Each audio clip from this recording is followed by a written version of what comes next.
Hey, what's going on? Please hit the thumbs up, y'all. If you enter the chat, hit thumbs up.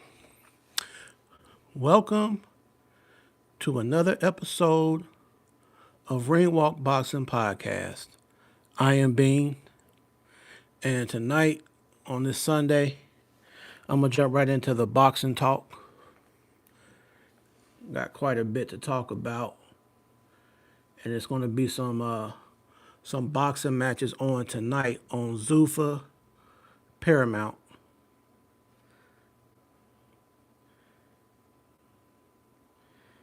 Tonight's main card headliner will be Jose Valenzuela versus Diego Torres, lightweight 10-round fight.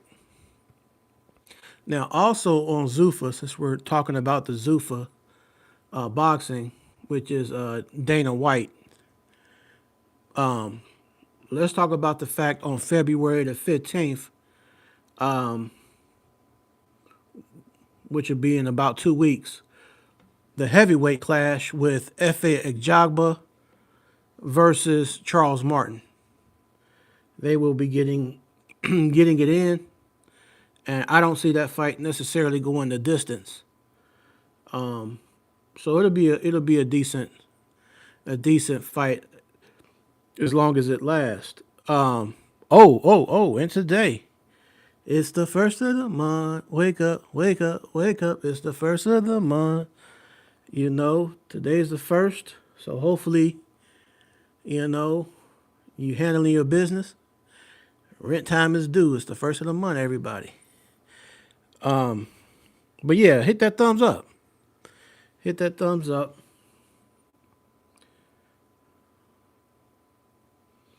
Now, over this weekend, pretty boy Josh Kelly had a fight with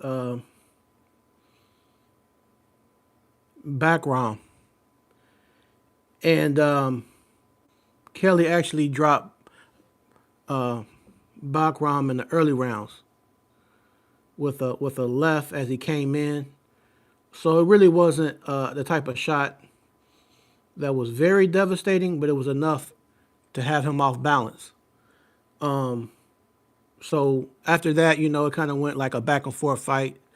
Josh Kelly trying to use more movement, more hand speed, and he gets clipped. He gets clipped in the late rounds, and Josh Kelly gets dropped. Gets back up, I believe in round. It was like the round before the last round. He gets back to his feet and has a good moment in the final round where Josh Kelly just unloads on Bakram and wins the fight on a decision win. So shout outs to Josh Kelly on his win this weekend. He held it down. He did his thing. And while I'm on here talking, y'all, I'm going to share this on social media, on Twitter, and on Facebook. I'm gonna share the link, the live link, so y'all can see.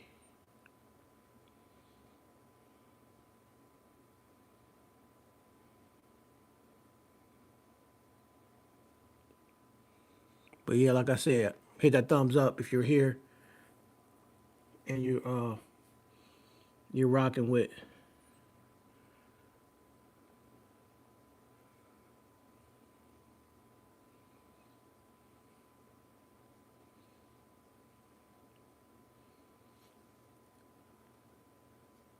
Yeah. North Side. I'm gonna get into that, man. That's a great question.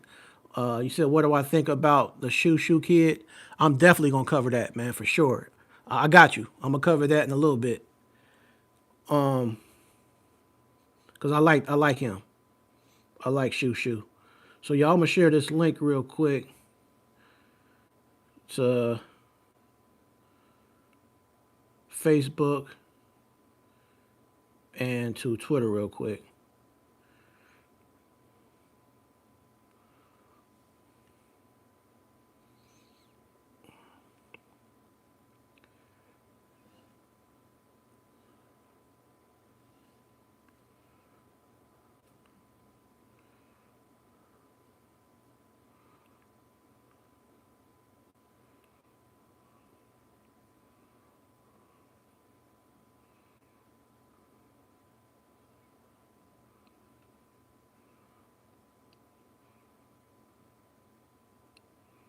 So let me know your opinion on you know,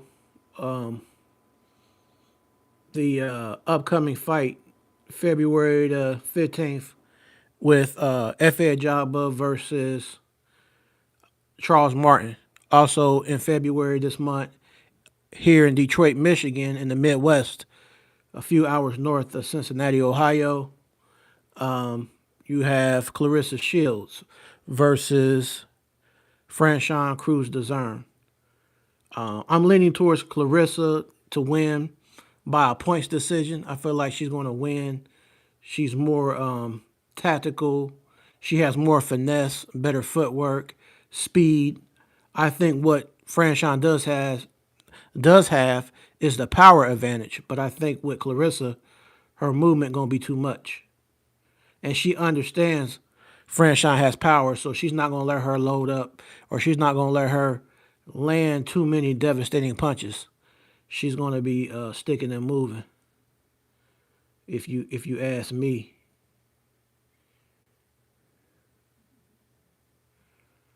All right, so I'm about to post this right now on Facebook.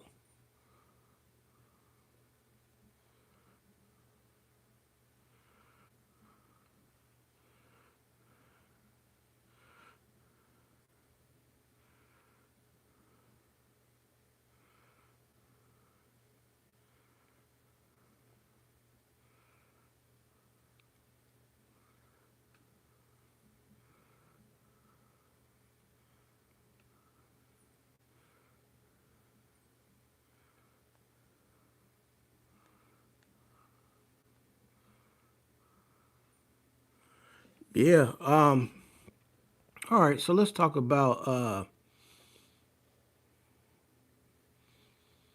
some of the action over the week. Some more of that action that happened this weekend. All right.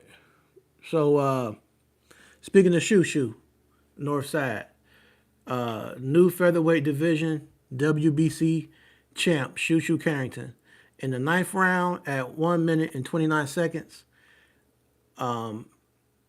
he knocks out Carlos Castro. Um, After that win, he grabbed the mic and he mentioned Nick Ball and different ones, and he put different ones on notice in that division. Shoo is definitely a decorated young fighter, 28 years old, out of Brownsville, Brooklyn, New York. And he put on last night, He was a less experienced fighter who only had like 16 fights. Now he's 17-0 with no draws. And he beat the more experienced Carlos Castro, who had maybe roughly 30 fights. So he had half the amount of fights as Carlos Castro, and Carlos is the biggest name now on his resume. But that just goes to show. See, that goes back to, I was telling my cousin Bobo, shout out to my cousin Bobo, Sweet Jones. I was telling him how you often see these fighters, kind of like when you saw with Virgil Ortiz. He's not the only one.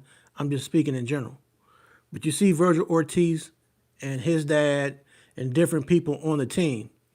They're saying stuff like, "What has who has Boots beat to deserve a fight with Virgil?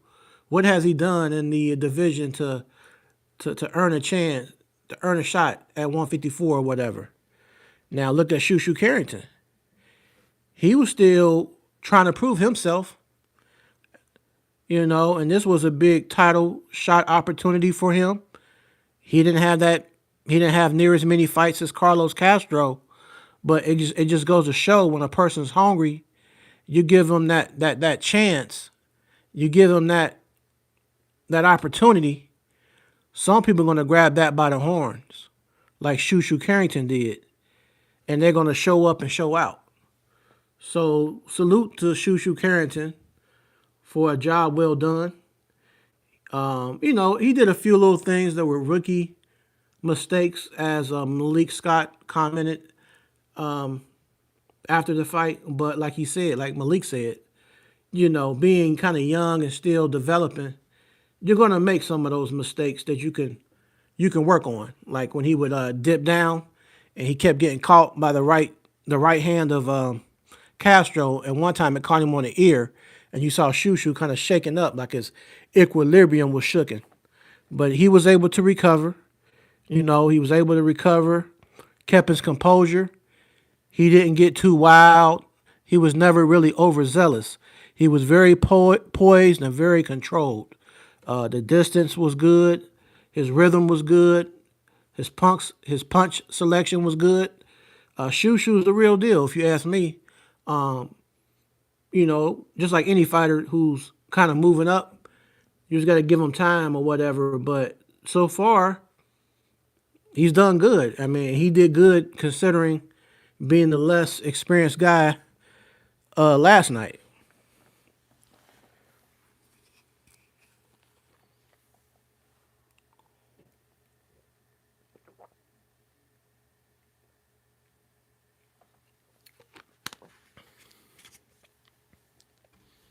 All right, so on that same card, what's up, Cam J? Salute to Cam J, y'all. Salute to my cousin. Um, so yeah, Shushu definitely did his thing. Now on that same card, we had Keyshawn Davis versus Jermaine Ortiz at 140. So Keyshawn moved up to 140, and he did his thing because you have to factor in the fact Jermaine Ortiz was not a stationary target. He was bouncing and moving all around. So when a person is moving like that, it's very hard to connect punches. Somehow the timing and the speed of Keyshawn, he was able to connect a decent amount of times when he was catching Jermaine Ortiz. Now the thing is, which was smart, a very smart move, and I was telling my peoples, like, look, whoever's going to advance and do better and edge this fight, they're going to have to go to the body. Somebody has to go to the body. And I couldn't understand, like, for like the first 7 rounds, why was Jermaine Ortiz still fighting in a southpaw stance? He didn't switch over to his orthodox stance until like round 8. He let that many rounds go, and he wasn't doing much in the southpaw stance. So he should have maybe tried 3 rounds, 4 rounds maximum. If he couldn't catch a rhythm at southpaw, switch back to orthodox and see if he could try to make adjustments.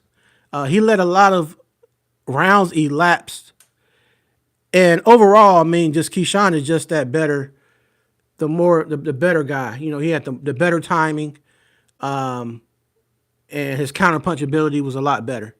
And he kept catching, yeah, like y'all said, he kept catching Jermaine Ortiz with those body shots, that liver shot that had him folded and dropping to a knee. He folded him when he dropped him the first time, and then as we saw the last round, looking like it was coming to a close, and it's going to be a decision win for Keyshawn Davis. Keyshawn Davis catches Jermaine Ortiz with another body shot and drops him to his knee again. And the ref just waved it off. So Keyshawn is definitely one of those guys, up and coming. He doing his thing. Now, is he biting off more than he can chew? Calling out Devin Haney. Is that fight going to actually happen this year? Or do we think it's going to be maybe next year? Do y'all think he's ready for Devin Haney? Because Devin Haney, I mean, I don't know. I mean, they both have boxing. They both have a boxing style, but to me, one thing that separates Keyshawn from Shakur Stevenson and Devin Haney, Keyshawn has more of a killer instinct. If Keyshawn has the opportunity to step on the gas a little more, he's going to do that. Keyshawn's not going to just sit there and play it safe and try to win on points. If Keyshawn can stop you and not leave it in the hands of judges, that's what Keyshawn Davis does. He's kind of like Bud Crawford in that regard, where they have that switch where they can go for it. You know, if the corner says, "Hey, Keyshawn, you're down. We need you to pick up in these last couple rounds in the championship rounds and stop your guy," Keyshawn most likely is going to stop his opponent. Whereas Shakur Stevenson and Devin Haney, they don't seem to have that type of switch. They're very good tactical boxers, but they don't have that killer instinct, if that makes sense. I mean, that's just my opinion. But let me know your opinion in the chat.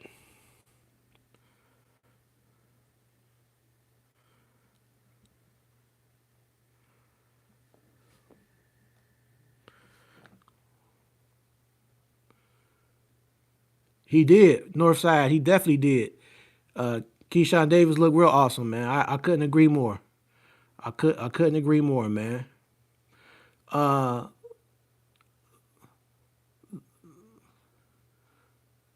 the the Salenta 1906. You said, "I'm hoping Keyshawn stay focused.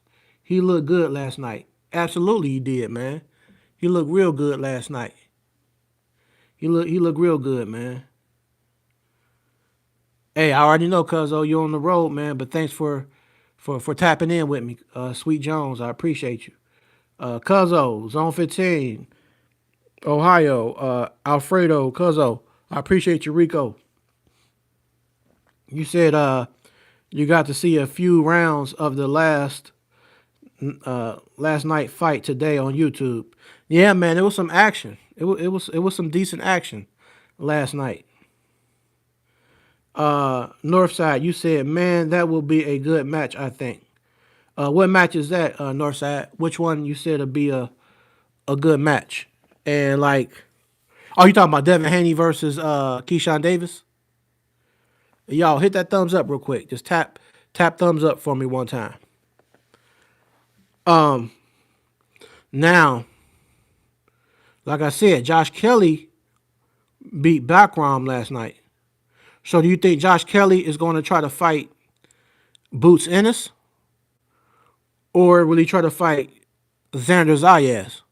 Because Xander fought over the weekend against Abbas Baru, and now he is the WBO and the WBA unified champ. So, Xander Zayas, he's doing his thing. And, Abbas Baru came in there. He was trying to do his thing. He was in there willing to go and dig deep in the trenches or whatever. But Xander Zayas just had a little more to give and better movement. And I figured it was going to be the movement of Xander Zayas that kind of would help him edge that fight. Hey, cuzzo, man, man, just recapping a little bit of these fights, man. It was some decent matches. It was some decent matches for sure.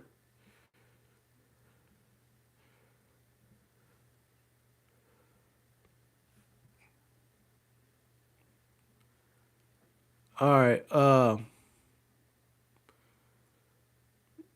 So in the super middleweight division, William Skull, Cuban fighter, whose record of 23-1-0, which 9 were by KO, he fought Jacob Land of Denmark, who was 18-0 with no draws. Now, as y'all recall, William Skull fought um, Canelo Alvarez. And when you go back and look at the highlights of that fight with Canelo, you saw no effort of Canelo actually trying to cut off the ring. Canelo really never trying to really set no traps. He just let William Skull run around the ring, and he just felt like, hey, as long as I do enough offensively, I'll win the fight or whatever. So it was like Canelo was just there to grab a check or whatnot. Now, Jacob Land, on the other hand, he brought the fight to William Skull, and he knocks him out in the 12th round. So that was a good statement made for Jacob Land. I personally had never heard of Jacob Land until this weekend, but he knocked out William Skull in round 12. So I want to say thank you, Jacob Land, for handling your business, um, and getting the stoppage and showing people how it's done. So now William Skull record now is 23 wins, 2 losses, and no draws, as he was handed a second loss from Jacob Land over this weekend. So let me know if y'all saw that fight, what you thought about the Jacob Land and William Skull fight. And like I said, for those who just jumped online in the chat, let me know what you think about February 15th on Zuffa Boxing heavyweight clash between Efe Ajagba versus Prince Charles Martin.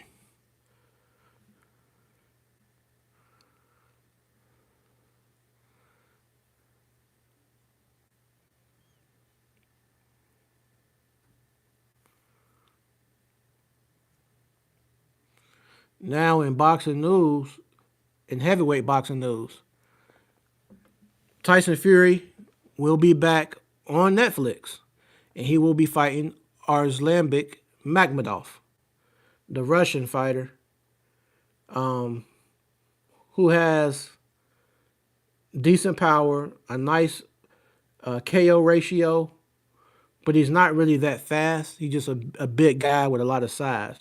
I think he'll be the perfect opponent for Tyson Fury, and I think Tyson Fury is going to fight Makhmudov similar to how he fought Vlad Klitschko many, many years ago. We're going to see the same version of Tyson Fury, in my opinion, that fought Francis Ngannou. Knowing you're fighting a bigger, stronger guy, you can't lean on him, you can't rough house him and all that stuff. So he knows he can't take Makhmudov and just have his way because he's just as big as Tyson and probably stronger than Tyson Fury. So what Tyson's going to do is clinch, tap, tap, tap, throw combinations, wrap him up, punch, punch, move. You know what I mean? It's going to be like, it probably won't be a very exciting fight, but he'll win by a decision most likely. Or if Makhmudov gets tired towards the championship rounds, then I think Tyson Fury will pick up the pace. But he most likely would win by a points decision, if you ask me, with the Tyson Fury versus Arslanbek Makhmudov. Also in heavyweight division, one of the arch nemesis of Tyson Fury, Deontay Wilder, will be fighting in the UK after 13 years of him beating Otley Harrison in the UK. Deontay Wilder returns back to the UK for a heavyweight showdown with Derek Chisora, a.k.a. War, a.k.a. Dale Boy. That's going to be an interesting style matchup because like Malik Scott said, and like I say myself, we know when you fight Derek Chisora, he's not hard to find. Derek Chisora would only be on the back foot if he's actually tired. But as soon as that bell rings in the first round, he's coming straight for Deontay Wilder. Now, when he starts to show signs of fatigue, then Wilder can definitely capitalize. So I see it like this. If Derek Chisora can stop Wilder in 5 or 6 rounds, but if he cannot stop Wilder in round 5 or round 6, as these rounds go on, he's going to start to fatigue. and Wilder's power carries all 12 rounds. So I feel like the longer the fight goes, the more it leans towards Deontay Wilder, and Deontay Wilder can clip him at any time. So it's going to be an interesting style matchup, and I think the first 6 rounds are going to just be a lot of back and forth bombs. It's going to be a lot of back and forth bombs. So I'm definitely looking forward to it. I would like to know your assessment and your predictions on Wilder versus Derek Chisora. Yeah, yeah, you got to definitely check it out, cuz on YouTube, some of those fights.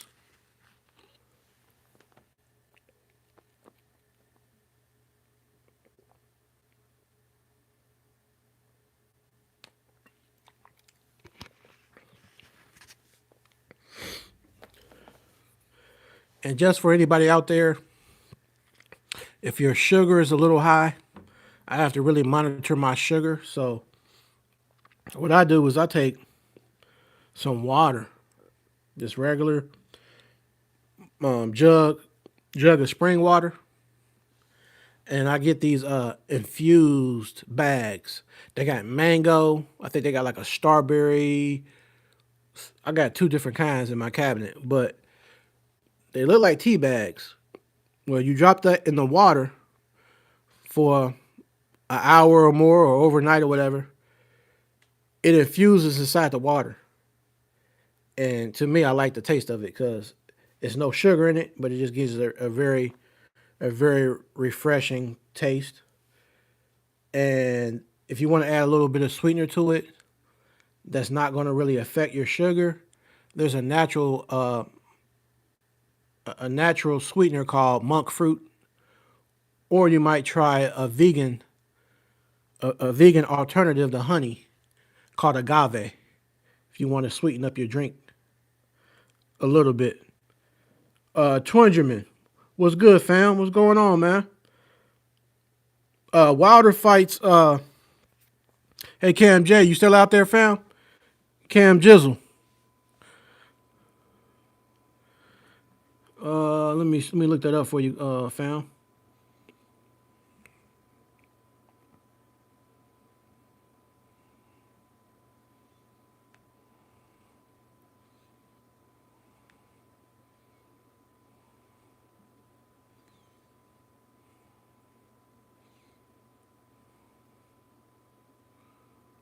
All right, Wilder will fight April the 4th at the O2 Arena in London, England. That'll be on April the 4th. Deontay Wilder is back.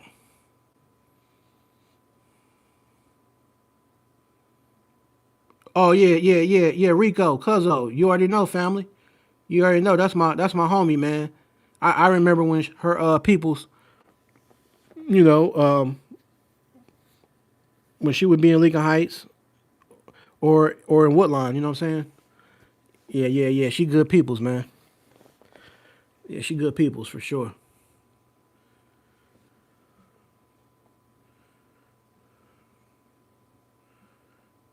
All right. Oh, yo, yo, yo. So one of the highlights of last night that had everybody laughing, and if you didn't see it, you want to go and watch this one, right? Big Baby Miller out of New York, man. He fought a fighter out of I believe out of Africa, eBay Kinsley, and they fought in the phone booth most of the night. There was a lot of body shots thrown by Big Baby Miller. eBay seemed to have a slight edge in the first half of the fight, but then Big Baby Miller just snuck up in there and was landing a lot of body shots. But right in the first few rounds, man, you heard the commentators saying something about Big Baby Miller's hair. And you saw his hair going like this as he was getting punched. If you go look at the highlights, you'll see his hair doing this, man. Well, what it was is Big Baby Miller had a toupee. I didn't know he had a toupee, but dude, eBay was knocking the toupee off his head. His toupee came off in the fight.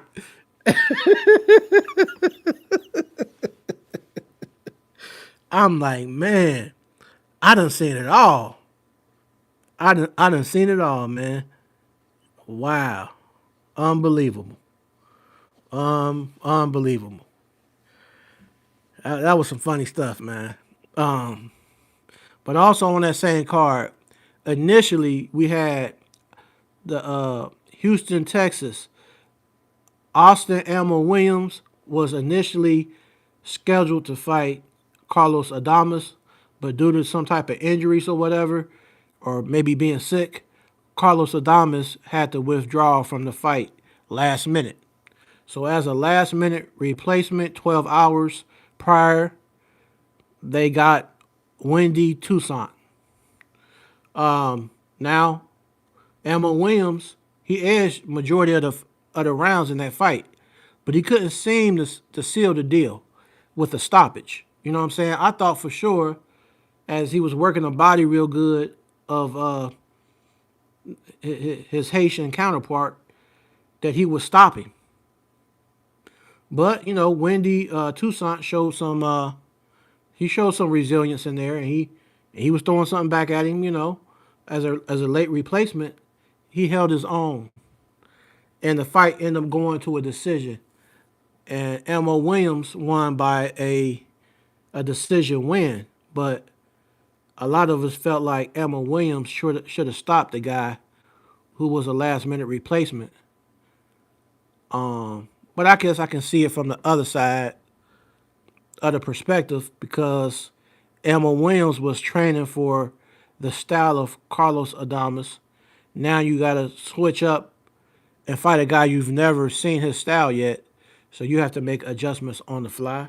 So I guess it's kind of it's going to catch you off. It's going to catch Elmo Williams off guard, but it's also going to catch Tucson off guard because he's a last minute replacement or whatever. And congrats to Big Baby for his decision win last night. Two paying off for his decision win over eBay. Hey, Rico, you got to stay on your toes, cuzzo. You got to, absolutely. You absolutely must. Oh, hey, sis, what's going on? Yeah. That toupee was hilarious, sis. It was hilarious, off the chain.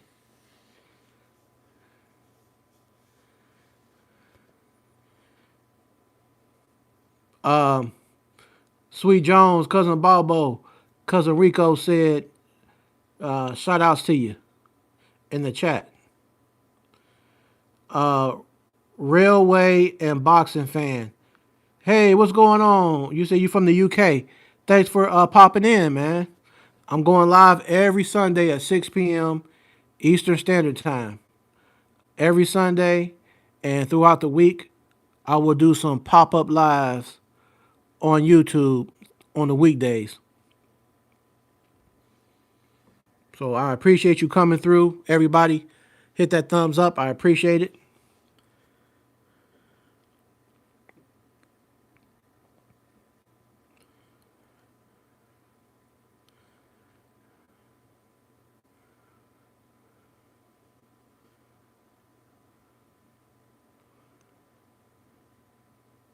Yeah, I mean that KO by Shoo Carrington last night. It was such a beautiful combination. The way he closed it out was just crazy. You know, um, I was like, whoa. When I seen that combination, when I seen that right hand catching, and he kind of buckled, I'm like, uh-oh. And then Shoo hit him with another two or three punch combinations behind the first punch that initially buckled him. I think that first punch, he was already through. And man, it was just like wop, wop, wop, wop, wop. Man, I tell you, what a knockout by Shoo Carrington. Salute T Hill. Salute my brother.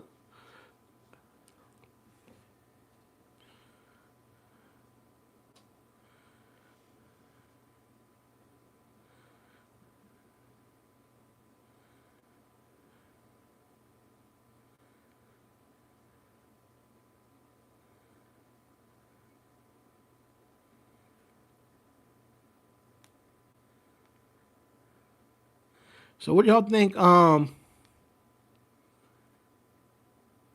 I seen where Shakur Stevenson, he kind of doubled down after the fight, after his win. He was talking about he wants a rehab. He wants Conor Ben to do a rehydration clause the same way Conor Ben had Eubanks do one when they fought. And Shakur pretty much said if he can't comply and if Conor Ben is not willing to do a rehydration clause, then the fight doesn't happen. He said, how is it fair for Conor Ben to put a rehydration clause in the fight when he fought Chris Eubank, but then when he's asked to do the same thing, he don't want to do it. So we'll see. We will see. But let's talk about the main event. Let's talk about the main event.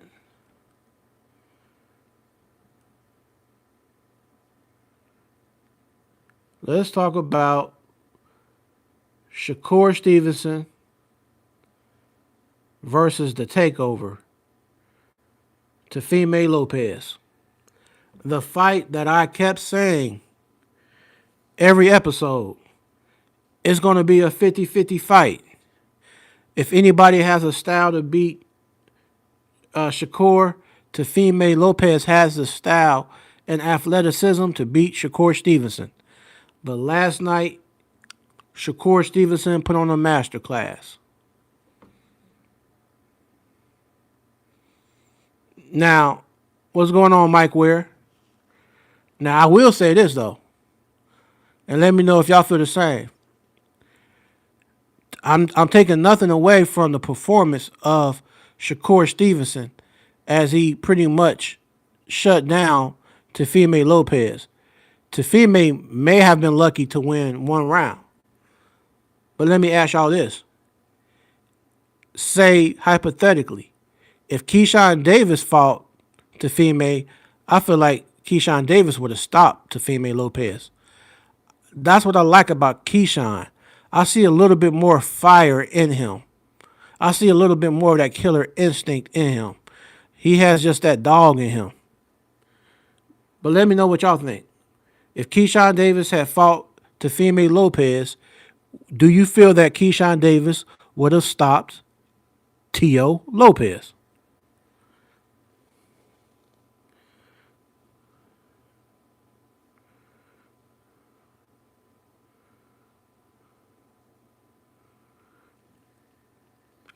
But let's talk about that fight. So, pretty much,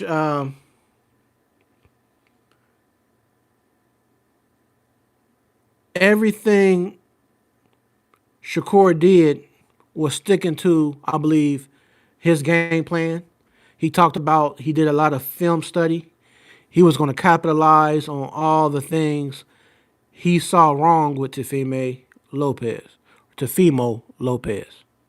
Now, what to me stuck out was the control of and the pace of Shakur Stevenson. He pretty much stayed in the same gear all night. He didn't have to make no adjustments really. Keyshawn set the, I mean not Keyshawn. Shakur Stevenson set the pace. He set the pace, the rhythm, and he had Teofimo marching to the beat of his drum. And what I noticed was The left lead, not the left, but he's the opposite. Yeah, the right lead hand of Shakur. His right jab was tearing up Tefime round after round after round. I don't understand for the life of me the corner of Tefime Lopez. Why are you letting your guy repeatedly get caught with the same right jab over and over and over on that same eye that he started to cut? Why was no adjustments made for him to try to negate that right hand jab of Shakur Stevenson? I just want to understand like what was going on. You know, the trainers, the coach or whatever in the corner of Teofimo made no adjustments whatsoever.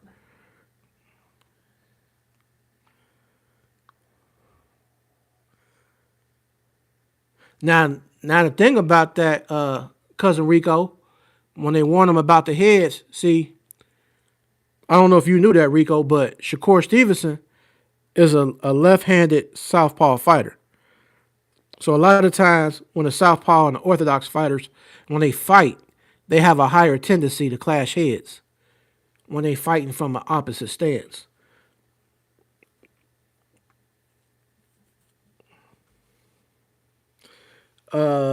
Seeing these, he chose to eat the jab.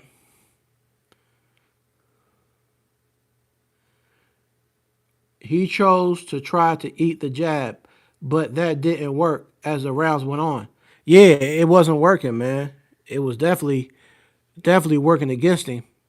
And I think the power of Shakur probably surprised Teo Lopez as well. I don't think he thought that Shakur's power would be that much at 140 coming up, but he looked pretty powerful at 140. But I mean, one thing I can say about Teo, he was there like he. I mean, even though he was getting battered like majority of all these rounds, it ain't like he never really quit. You know what I'm saying? He just went all the way through the fight, knowing he wasn't going to win.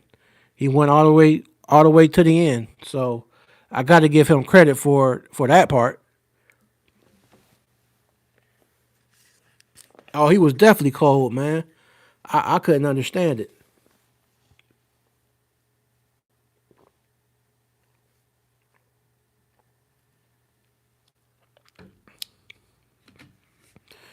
He pretty much let Shakur stay in one gear every round and take control of the fight.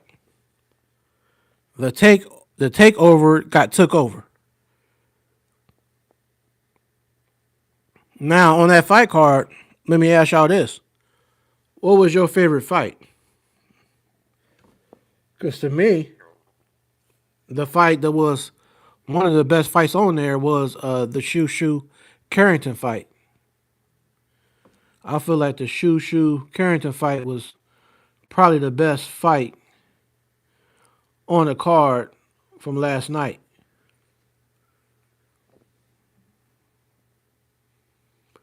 Uh, Cyan, you said Devin would have cooked him the same way.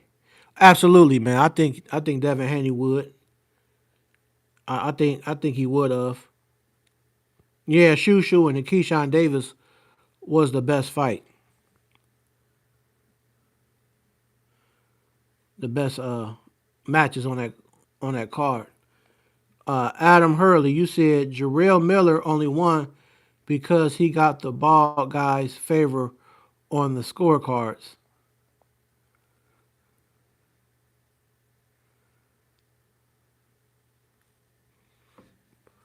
Please hit the thumbs up for me, y'all. I appreciate it. Hit the thumbs up. Going live every Sunday, 6 p.m. Eastern Standard Time, USA. And like I said, tonight on Paramount, there's going to be some Zuffa boxing on. Sweet Jones. Yeah, it was very funny, man. That was crazy, man. That Big Baby Miller in the hair situation. I've never seen that in boxing. You know what I'm saying? I mean, hey, bro, if you lose a hair like that, just go ahead and do like Antonio Tarver, Marvin, the great legend Marvin Hagler, and just had a clean cut head. Just Holyfield when he got older, cut all the hair off. Just be bald headed. Why put a toupee on top of your head? I just don't understand it. I don't understand that. Hey, more power to Big Baby Miller. More power to him.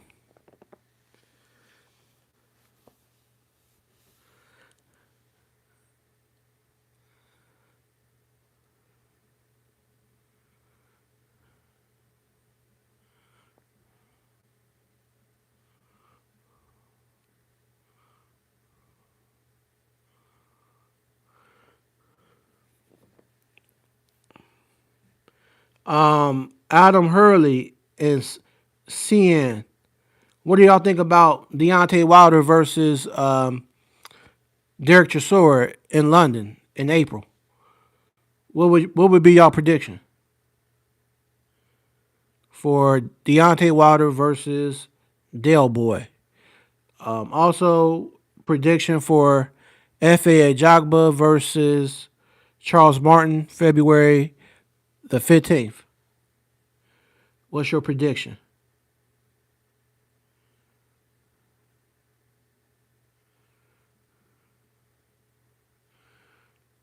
Rico, you said I heard he was a comedian boxer.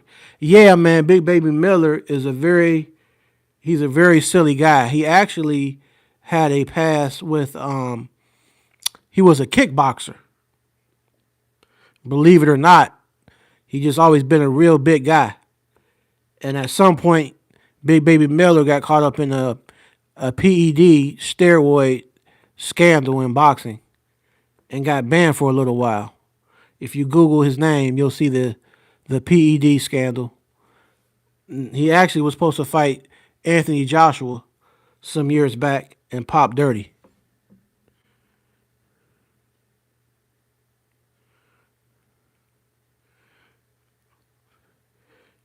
Seeing you said Chisora gonna cook Deontay. What round you think he gonna stop him? What round you think?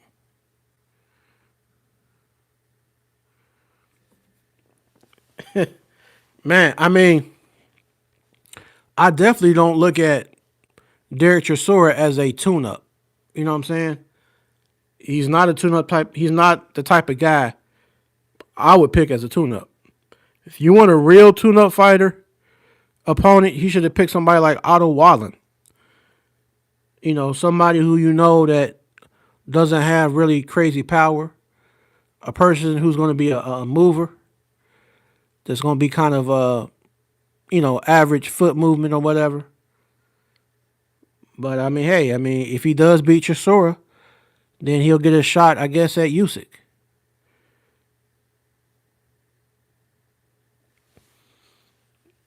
And shout out, salute, KMJ. You said Wilder Chisora 50-50.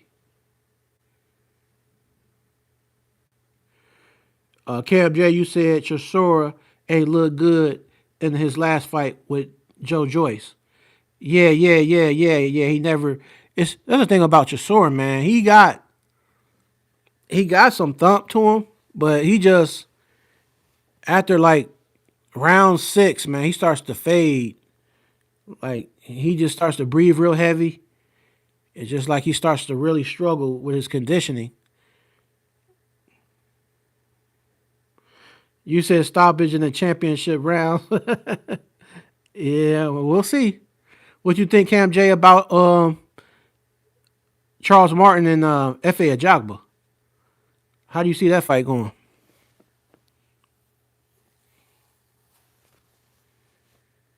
'Cause I know like F.A. Ajagba looked decent against Martin Bacoli in that fight, but it wasn't nothing too impressive.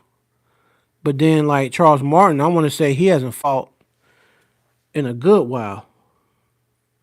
Let me see when Charles Martin. When was Charles Martin last fight?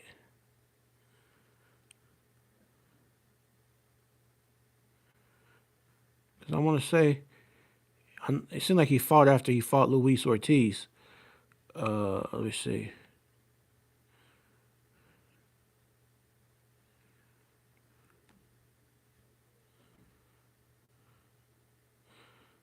All right, so Charles Martin, 30 wins, 27 by KO, 4 losses, and 1 draw. He has a 90% knockout ratio. Hey, Charles Martin, he might not be the best boxer, but he has a 90% knockout ratio, so he has deceptive power. 6'5", and he's a southpaw.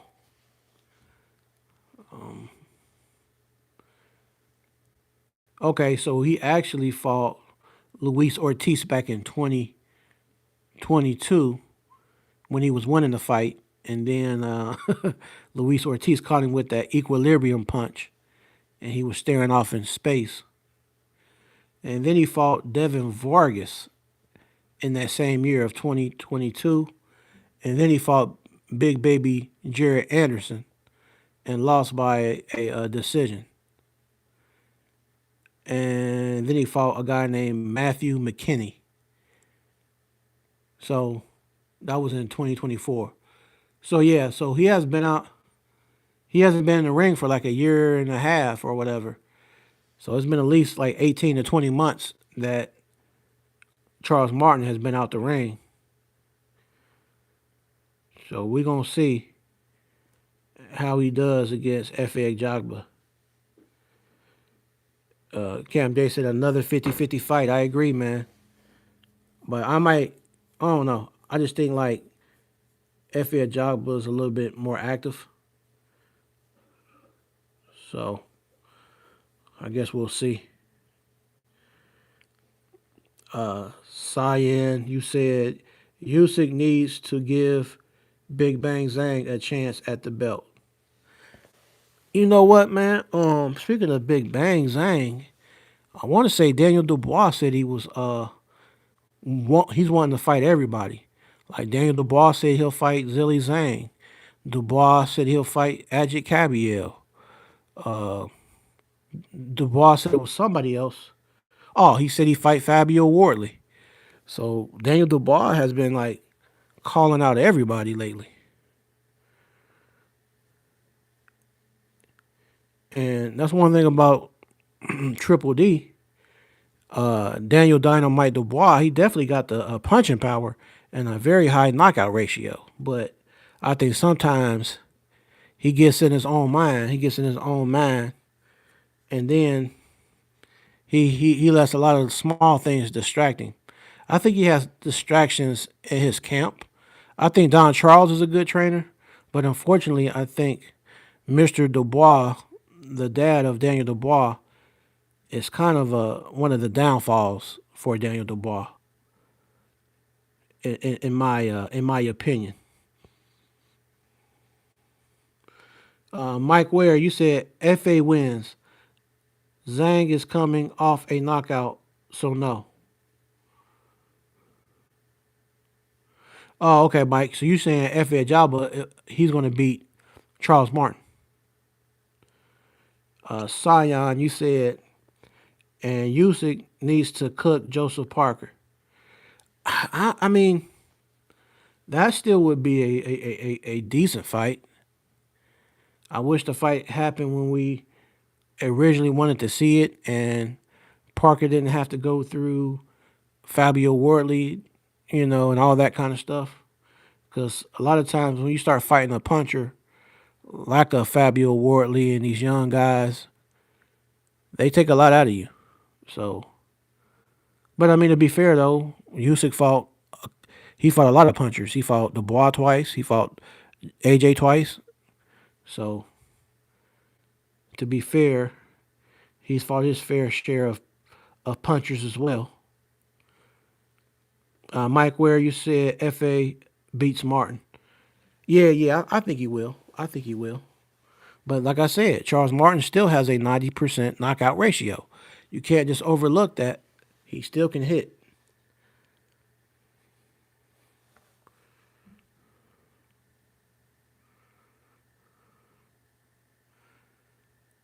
Sion, you said who you got on Keyshawn versus Devin?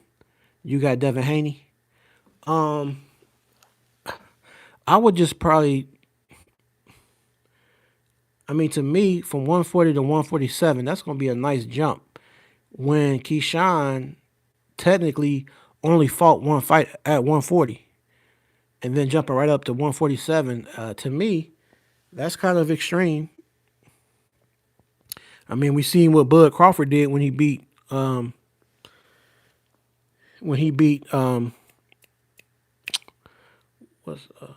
Canelo Alvarez. But Canelo Alvarez is not in his prime. Devin Haney's still in his prime. So Keyshawn would be trying to fight a prime Devin Haney at 147. I don't know. I don't think that can.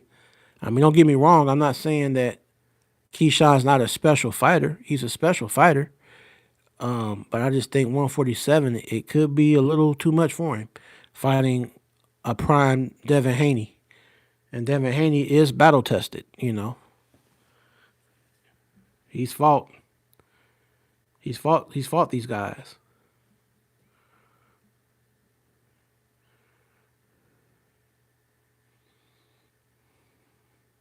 Mike Ware, you said Keyshawn versus Norman should be Keyshawn debut to 147. I like that. I would like that fight. That's a good one. That'd be a good one. That'd be a good measuring stick. Get B Norman Jr. and Keyshawn. Yeah, that'd be a good measuring stick. See how he does. Because if he can make it look easier or do B Norm worse than than Haney did, hey, that'll definitely be a that would make that fight even more intriguing to want to see.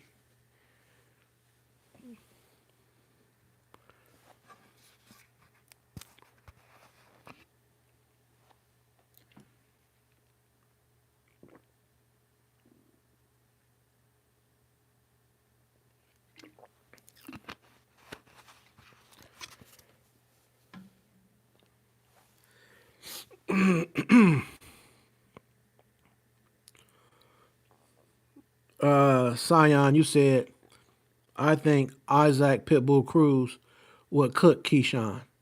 I don't know about that though, man. You think so though? I respect your opinion, man, but I don't know about that, man.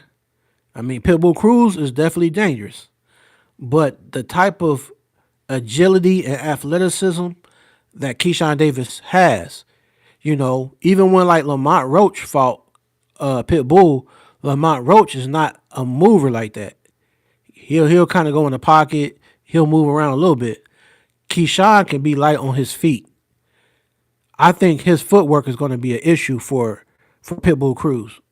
I think Keyshawn's footwork may cause nightmares for Pitbull Cruz. But that would be a good fight. Mike Ware, that would set up a big money showdown, especially if he stops him. Yeah, it would. It would. Sion, you said at a catch weight. Mike Ware, you said Keyshawn may stop Cruz. It's possible now. Now, I will say this, though. I don't think Pitbull Cruz ever been stopped. So that would be a big statement. If Keyshawn stops Pitbull, that'll be a huge statement because Pitbull is known for the granite chin and he's known for his resilience. So that would be a good style matchup though. It'd be a good style matchup. Now I do think, like I said, I do feel Shakur Stevenson is a special fighter. So to everybody who's a Shakur fan, I get it. I get people are going to be passionate. They're going to ride with their guy. I get it. And I have no problems. But styles do make fights. I think the match that didn't happen that still needs to happen. But we can't blame Shakur for it. But I still want to see Shakur Stevenson versus Kid Austin. If we ever get Floyd Schofield Jr. to actually get in the ring and stop pulling out of fights, I would love to see Floyd Schofield Jr. versus Shakur Stevenson. I feel like that's the perfect style that will bring out the very best version of Shakur Stevenson. Because Floyd Schofield is not slow on his feet, and he has very explosive power. He's athletic. He's young. I think that's the fight. If Shakur Stevenson beats Kid Austin, and if by somehow, if Tank Davis came back and they fought, I'm just speaking hypothetically. I always said Tank Davis would beat Shakur in my opinion. But just say, for instance, Shakur beats Tank and they fought hypothetically. I would have to say Shakur is the best fighter. He has to go up there with the Bud Crawford. Like he'll have to be on that level. If he could beat Tank Davis and Kid Austin, I would have to say Shakur Stevenson would be up there with the with like Bud Crawford.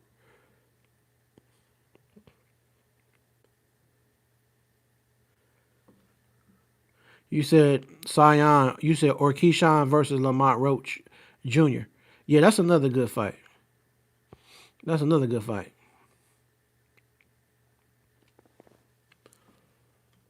You know, Lamont Roach versus Shakur Stevenson. That'd be a good matchup. But I know that Lamont Roach, I don't know if he got injured in that pit bull fight or not.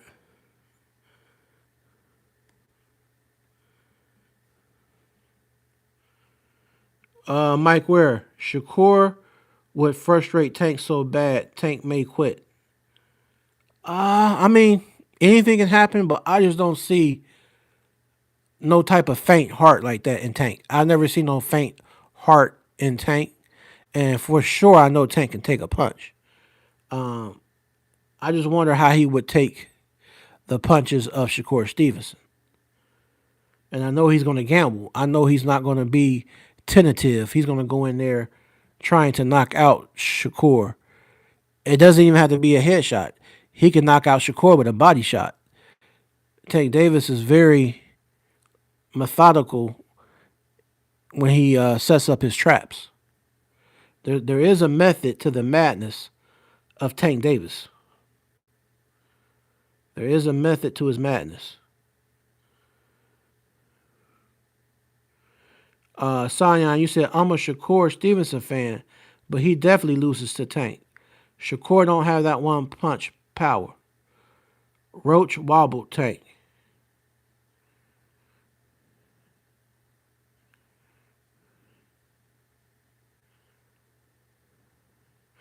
Tank could neutralize his jab low key. Man, hey, like I said, I'm here for it. If they can make that fight happen, I would love to see it. It would probably happen next year in 27. Shakur versus Tank. If it doesn't happen by 2027, it's never ever going to happen. So we'll just see how the legal situations play out on the side of Tank Davis with all the stuff that's going on with him, and we'll just see how everything goes.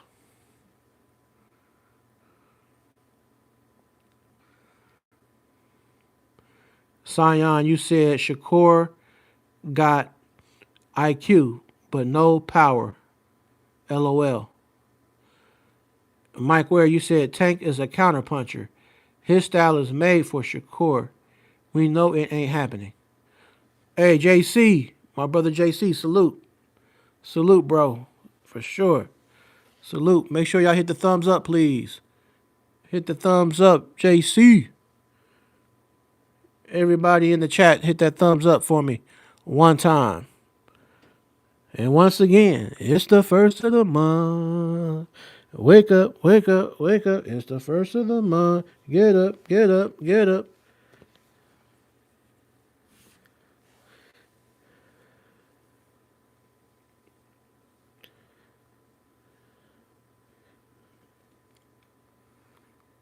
KMJ. Yes, sir. Oh, hey, JC, man. If you didn't see last night what we were talking about, I'm going to send you a clip. I'm going to send you a clip of the toupee of Big Baby Miller getting knocked off his head. Yep, his hair. His toupee got knocked off his dome. And he was looking like George Jefferson on Good Times. Is that Good Times? No, that's not Good Times. That's JJ. What's the other one? Amen. Looking like George Jefferson. Man.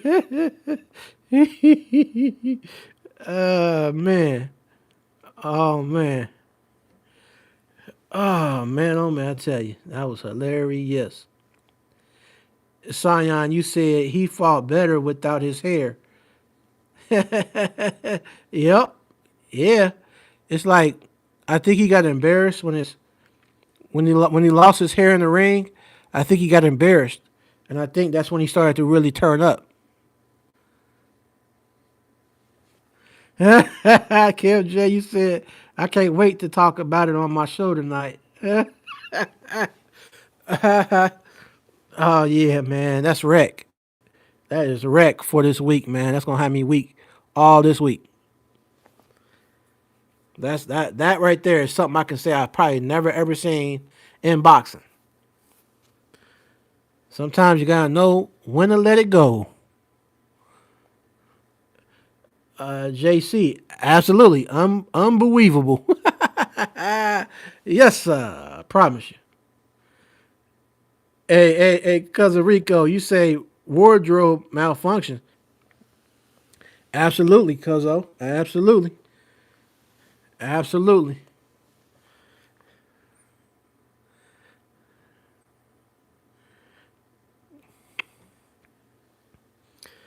We're going to give him some of that chia pet grow for his hair. Rub him down with some chia pet stuff. Make that chia pet on top of his hair.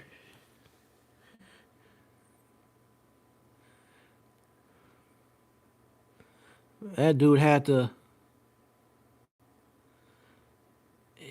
Donald Trump toupee.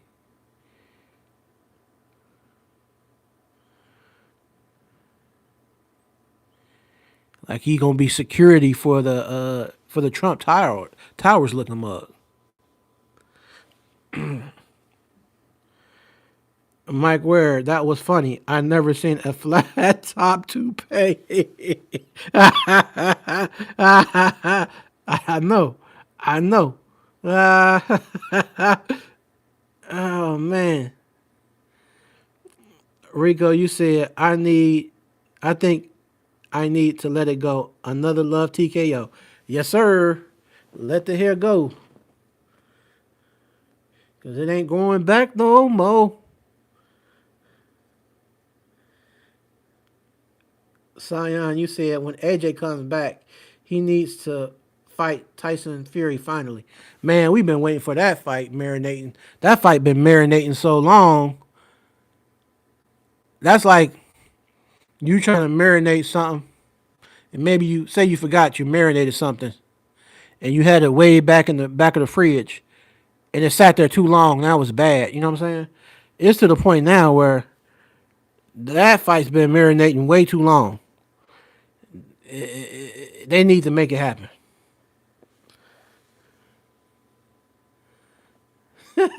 Yep. Facts, JC. Facts, man. Sion, you said he changed Fortnite skins mid fight.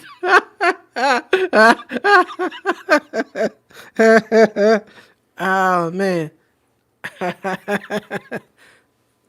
Yep. That's funny, man.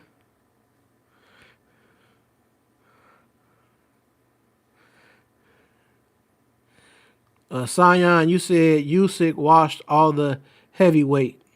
He had, man. I mean, he has. So it's going to be interesting to see how many fights he has left before he before he retires. But a lot of people want to see Usyk versus Ajit Kabiel. But circulating right now that Wilder will not be fighting Usyk next, and he's fighting Derek Chisora, there's a lot of things circulating saying that a lot of people feel Andy Ruiz may fight Usyk next to keep Usyk active. The only issue I got with Andy Ruiz is this: he's always inactive. He never stays consistent, and unfortunately, he has slow feet. If Ruiz didn't have slow feet, or at least knew how to cut off the ring, he would have a chance. But the fact that he does not know how to cut off the ring and he has slow feet, it's going to work against him. Usyk will run circles around Andy Ruiz. Yes, Andy Ruiz has very fast hands, but what does it mean to have fast hands or power in your hands if you can't land on your target?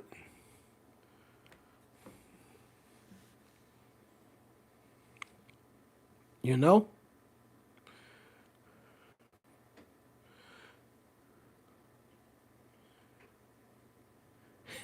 JC, you said, would he have made weight without the hair plant?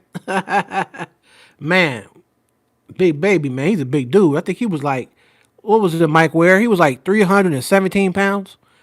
I mean, he never comes in fighting shape. And that's another thing with Big Baby Miller. He just never comes in fighting shape. He think he can just jump in the ring any way he wants. Sion, you said Ruiz fights better when he's hurt. A definite X factor. He does, man. He does. He definitely fights better when he's hurt and his back is against the wall. That's that's Andy Ruiz. My cousin called him a Wolverine. He's definitely a mean dude.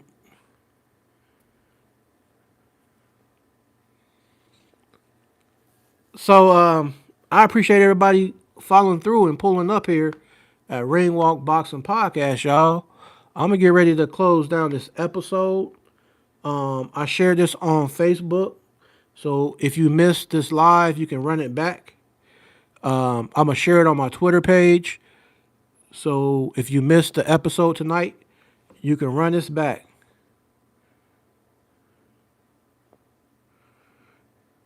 Sion, you said Usyk needs to fight all contenders on some come one, come all. Yeah, for sure, man. He's a very, very skillful heavyweight, and he proved he can hang up there with the big boys in the heavyweight division, coming from the cruiserweight division. Thanks, cousin Rico. Yeah, I go back to the doctor tomorrow for my follow up, and I think everything's gonna go good. I think it'll all go well. So, oh man, yeah. So make sure you share this link if you on Facebook, um, Twitter, or any social media. Take my YouTube and share it. If you know some other people, close friends, family, or whatever, share my link to people. Ask them to subscribe. Really getting up there with the subscribers. I really appreciate all the support. We had a clothing line as well. I got the merch hats, different colors you can order. We got the ring walk t-shirts, different colors, you know, orange to hunter green to blue to gray. We got all different colors, pink, purple. We got a variety of shirts, and they deliver international. So anywhere in the world, if you place your order on the online store, they will deliver it to your doorstep.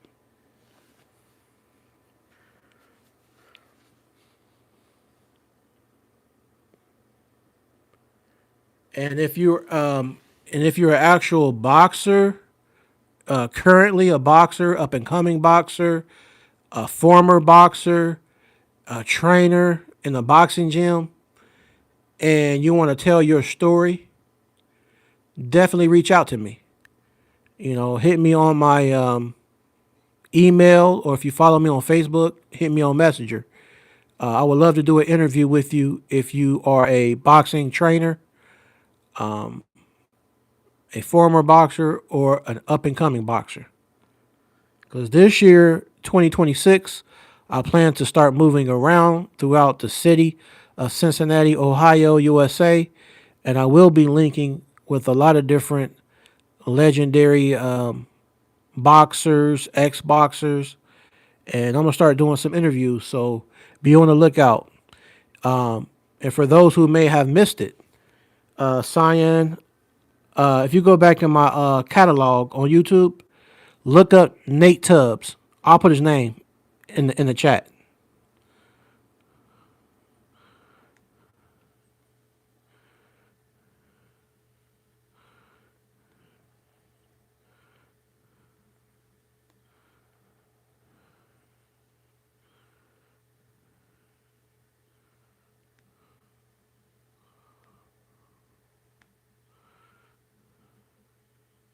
This is probably one of my favorite interviews I did was with the legendary Cincinnati legend Nate Tubbs, whose older brother was Tony Tubbs, the former WBA champ. Tony Tubbs fought Mike Tyson. I believe he fought Riddick Bowe and a few other marquee names in heavyweights. Nate Tubbs fought Corey Sanders, his best win, and his one of his most notable opponents he fought was David Tua. So check out the interview with Nate Tubbs.